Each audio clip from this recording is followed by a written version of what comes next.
ಸಮರ್ಪಕವಾಗಿ gas cylinder ಸಿಗದ ಪರಿಣಾಮ ಸರ್ಕಾರಿ ಶಾಲೆಗಳಲ್ಲಿ ಬಿಸಿಯೂಟ ಕೂಡ ತಯಾರಾಗ್ತಾ ಇಲ್ಲ. ಬಿಸಿಯೂಟ ತಯಾರು ಮಾಡೋದಕ್ಕೆ ಸಿಬ್ಬಂದಿ ಸೌದೆ ಒಲೆಯ ಮೊರೆ ಹೋಗಿದ್ದಾರೆ. ಸೌದೆ ಒಲೆ ಹಾಕಿ ಅಡುಗೆ ಮಾಡ್ತಿದ್ದಾರೆ ಸಿಬ್ಬಂದಿ. ಮೂಡಿಗೆರೆಯ ಕೊಟ್ಟಿಗೆಹಾರದ ಸರ್ಕಾರಿ ಶಾಲೆ 5 ದಿನದಿಂದ ಗ್ಯಾಸ್ ಇಲ್ಲದೆ ಸೌದೆಯಲ್ಲೇ ಅಡುಗೆ ಮಾಡ್ತಿದ್ದಾರೆ. ಕೊಟ್ಟಿಗೆಹಾರ ಪ್ರೌಢಶಾಲೆಯಲ್ಲಿ 60ರಿಂದ 70 ಮಕ್ಕಳಿದ್ದಾರೆ. ಜಿಲ್ಲಾಧಿಕಾರಿ ಸೂಚನೆ ಕೊಟ್ಟಿದ್ದಾರೆ ಶಾಲೆಗಳಿಗೆ ಕೊಡಿ ಅಂತ, ಆದರೆ ಗ್ಯಾಸ್ ಏಜೆನ್ಸಿ ಕೊಟ್ಟಿಲ್ಲ ಸಿಲಿಂಡರು. ಮಕ್ಕಳಿಗೋಸ್ಕರ ಸೌದೆ ಒಲೆ ಮೊರೆ ಹೋಗಿರೋದನ್ನು ನೋಡ್ತಾ ಇದೆ ಅಲ್ಲಿನ ಸಿಬ್ಬಂದಿ.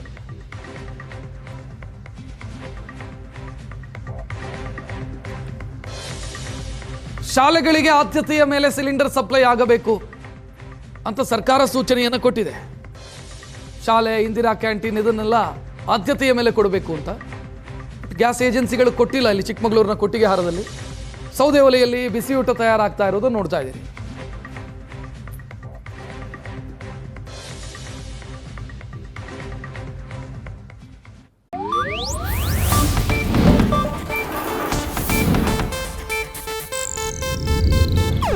ಇದು ಏಷ್ಯಾನೆಟ್ ನ್ಯೂಸ್ ನೆಟ್ವರ್ಕ್ ಪ್ರಸ್ತುತಿ.